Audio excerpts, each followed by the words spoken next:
E vou mais longe um pouco. Não só a doutrina da redenção, e coloco com mais extremo cuidado.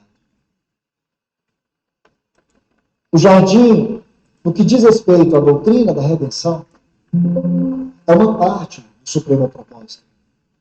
Porém, o jardim, no que diz respeito ao eterno e supremo propósito de Deus em Cristo, tem tudo a ver com a sua própria pessoa, com aquilo que Deus desejou ter em si mesmo, para si mesmo, para a sua glória. Então aqui nós temos esses dois aspectos. Eu diria, como eu disse, com extremo cuidado. Aquilo que podemos chamar o ponto subsidiário. O irmão Deverno Franck coloca no livro Supremo Propósito que a queda, a redenção são itens deste glorioso propósito. Porém, a glória eterna e o supremo propósito de Deus é o seu Filho. Então nós temos esses acontecimentos. E o jardim acompanha esses acontecimentos. Você estuda a doutrina do jardim, você vai ver que ele está no início da Bíblia, como ele está no final da Bíblia. Isso é coincidência escriturística? Não há nenhuma coincidência escriturística. É sobre isso que eu quero falar para vocês. Com o propósito, irmãos, que ao final dessa palavra, nós possamos comer esse pão, beber esse cálice, com a mais profunda alegria do nosso coração.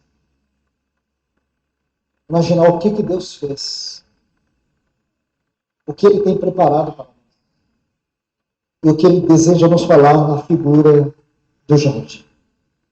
Por isso que esse texto aqui, jardim fechado, és tu, irmã minha, noiva, é só dele, é só para ele.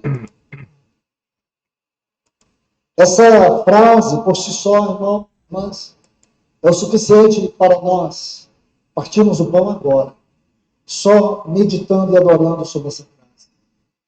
Nós somos um povo exclusivo dele. Paulo realmente a gente é tão atabalhoado com o mundo, com as coisas, com os afetos, com as ocorrências, com as circunstâncias do mundo, que a gente não consegue saber a profundidade que é espiritual dessa frase, né? Jardim fechado, és tu, amada minha. E quem é filho de Deus tem que entender que é de nós, filhos dele, que ele está falando. Essa amada é a noiva de Cristo. E quem nasceu de novo faz parte da noiva de Cristo. É espiritual. Então, para a gente tirar essa cabeça desse mundo, eu diria rasteiro, plano horizontal, plano do homem, que também chamo plano da hipocrisia, e colocar a nossa cabeça no plano vertical, é só com o novo nascimento. É só com o espírito vivificado. E essa noite me ocorreu realmente entender uma coisa interessante para poder explicar para as pessoas. Nós nascemos na barriga da nossa mãe, com o nosso espírito mortificado, morto em delitos e pecados, espiritualmente falando. Ele não vai não nasce morto do ponto de vista humano, nem do ponto de vista humano, ele não fez nada errado. Mas do ponto de vista espiritual, sim. Ele nasce com o espírito mortificado. Ele nasce morto em delitos e pecados. Porque a raça humana, lá no Éden, constituiu os filhos de Adão e Eva, que nós somos dessa raça, por eles terem cortado com Deus, desobedeceram a Deus, eles tiveram espírito, o corte com Deus é o espírito mortificado. Esse que é o que a Bíblia quer nos ensinar. É isso que... E por isso que veio Jesus Cristo, 4.000 anos depois, lá do Éden, para a gente poder crer em Cristo, crer que ele passou por aqui, crer que ele viveu 33 anos, crer que ele só veio passar naquela cruz, que é o que nós estamos homenageando hoje, a mesa do Senhor e a cruz.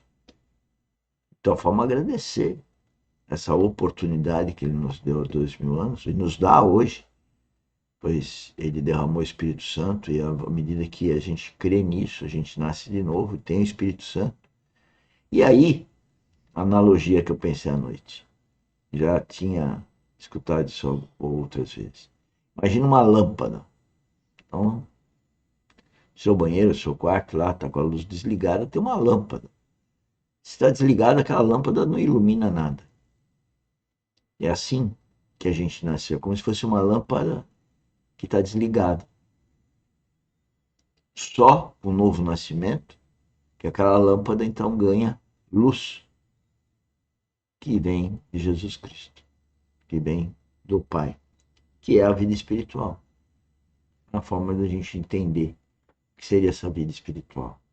Aquela lâmpada que quando saiu da barriga da mamãe estava desligada. À medida que a gente nasce de novo, então, a lâmpada liga e a gente deixa de estar vivendo em trevas e passa a viver com a possibilidade de estar vivendo um relacionamento com o Espírito Santo. Alça isso em Efésios capítulo 5. Quando ele usa a analogia do casamento, ele vai dizer que Cristo morreu pela igreja. Irmãos, eu sei que esse é um assunto que para muitos é um ponto complexo, mas não deveria. Você tem que entender que a morte de Cristo tem o efeito de salvar todos. A morte de Cristo, o seu poder, a sua eficácia é para perdoar os pecados de todo o mundo, de todas as pessoas, mas a sua eficiência. Por isso que Paulo diz, a eficácia e a eficiência. Ele morreu por ela. Numa descrição simples, ele é o rei que deixou o seu trono para morrer numa cruz pela sua amada noiva. A história de Cantares é essa. A história de Cantares está ligada ao capítulo 2 de Gênesis, ao capítulo 5 de Efésios, aos capítulos 21 e 22 do Apocalipse. Você precisa desses capítulos para interpretar o Cântico dos Cânticos. Sem esses capítulos, você nunca vai entender o Cântico dos Cânticos. Você vai romantizar a palavra, nunca tocar o Espírito dele. Quando você estuda a palavra jardim, você vai descobrir que na Bíblia existem 37 menções. 37 menções a jardim na Bíblia. A primeira menção está em Gênesis capítulo 2, versículo 8. Veja, irmãos, a maravilha das maravilhas do que eu vou mostrar para vocês. Gênesis 2:8 diz assim: plantou o Senhor Deus um jardim no Éden, na direção do Oriente. E diz assim: e pôs nele o homem que havia formado. Isto é, pôs nele o homem que havia formado a sua imagem e semelhança. Essa é a primeira menção do jardim. Anote aí agora a última, que é muito importante. No Evangelho de João, no capítulo 19, versículo 41. Vê se isso é coincidência escriturística. Não. Nunca foi. João 19, 41 diz assim: no lugar onde Jesus foi crucificado, havia um jardim. E neste, um sepulcro novo, no qual ninguém tinha sido ainda posto. No lugar onde Jesus foi crucificado. Eu sei que muitos aqui, talvez alguns aqui já tenham ido a Israel. E quando você vai nessas excursões que não tem muito foco, na verdade, você é levado lá para a igreja do Santo Sepulcro. Aí lá você vê aquele lugar tenebroso. Não parece nada com o lugar onde o nosso Senhor foi sepultado. Aí você vê aquela romaria, aquele tanto de vela, aquele cheiro de fumaça, aquela coisa horrível.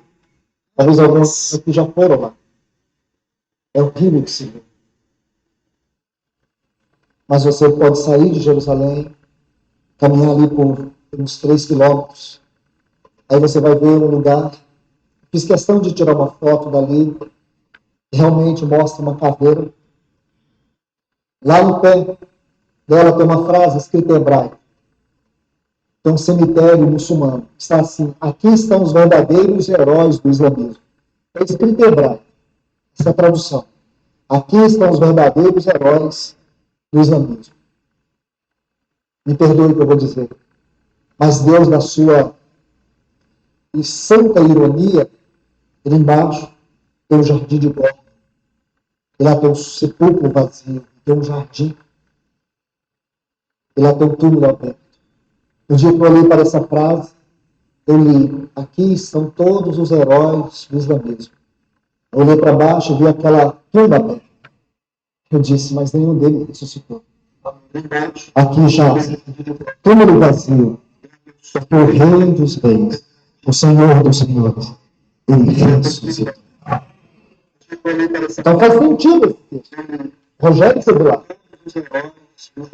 Outros aqui, com certeza, possivelmente tenham lido. Então, transmitindo esse texto, ele faz todo sentido. No lugar onde Jesus foi crucificado, de hoje é o cemitério muçulmano, diz assim: havia um jardim, fica embaixo. Jardim fica embaixo, só você olhando, você vai ver. Ali que o nosso Senhor foi ressuscitado. Ou foi sepultado. E ali ele ressuscitou. Num jardim. Que coisa linda. Conheci